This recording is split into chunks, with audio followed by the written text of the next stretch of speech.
嗨，你好，我是住在洛杉矶的宝仪。如果你跟我一样是在阳台上或者小空间里种菜的话，你也许跟我一样，从一开始就面临一个问题：小空间能有多少产量呢？种菜的过程本身固然很有成就感，但是对我个人来说，产量也很重要。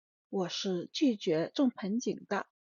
现在我在阳台上种菜快有2年了，有成功也有失败。我来对几种菜的产量做个回顾，好给各位种菜爱好者做个参考吧。先说明一下，我有2个阳台，日照条件都不算好，平均下来冬季只有4到6个小时的日照，夏季能有6到8个小时的日照吧。产量最好的就是羽衣甘蓝了。在我这里，羽衣甘蓝在秋冬春3季都可以种。去年我是10月份开始育苗，12月份就开始有采收。冬季我们这里的气温一般在5到15摄氏度之间。这种耐寒的红俄罗斯甘蓝很能长，我种了大约15株，用4个10加仑的种植袋就能容得下。我大概每10天能采收一次。羽衣甘蓝的含水量低，所以这些菜很耐吃，基本能满足我们家对羽衣甘蓝的需求。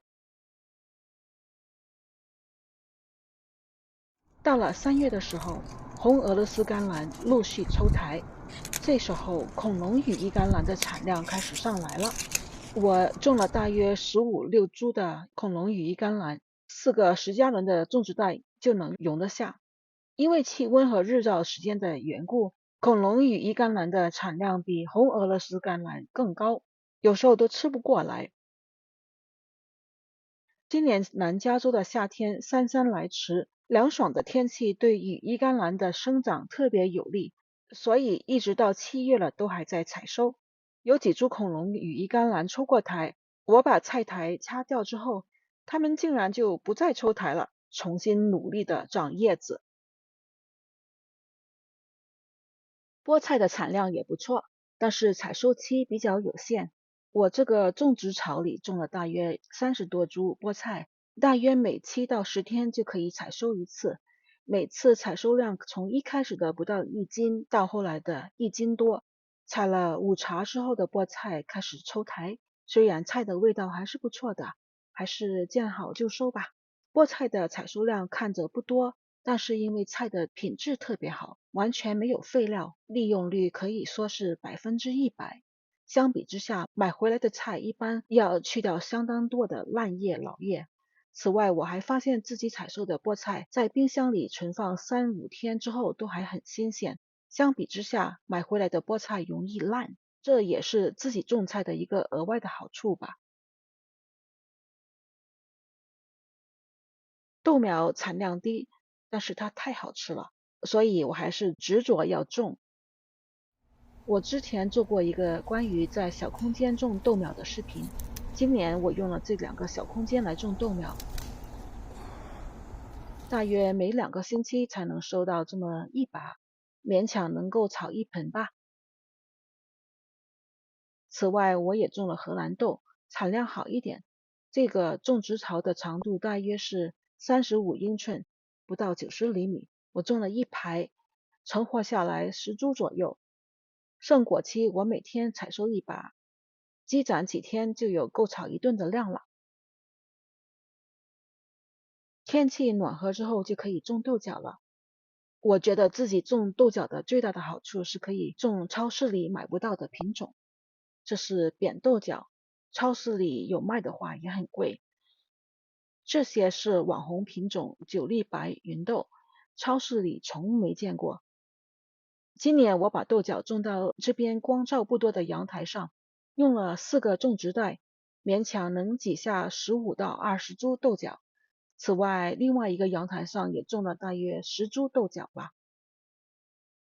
哦，对了，我还种了大约4、5株的矮生豆角。我把它们的种植时间错开，同时进入盛果期的豆角只有7、8株，我每天采收一把，大约1个星期就可以积攒成好大一袋。自己吃的开心满足之余，有时还能送一些给邻居。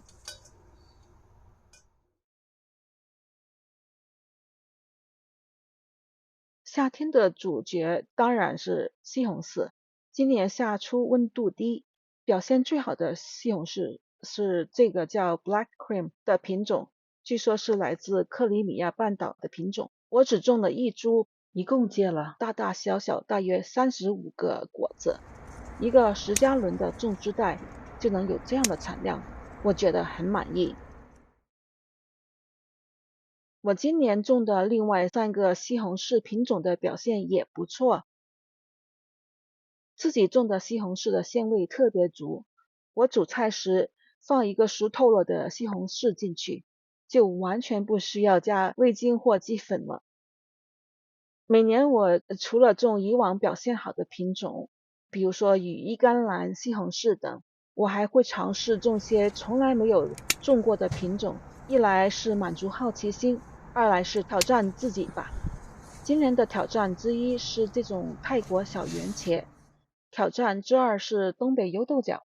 对这2个品种的表现，我还在认真观察中。喜欢我们频道的话，请点赞订阅啊，谢谢观看，下次再见。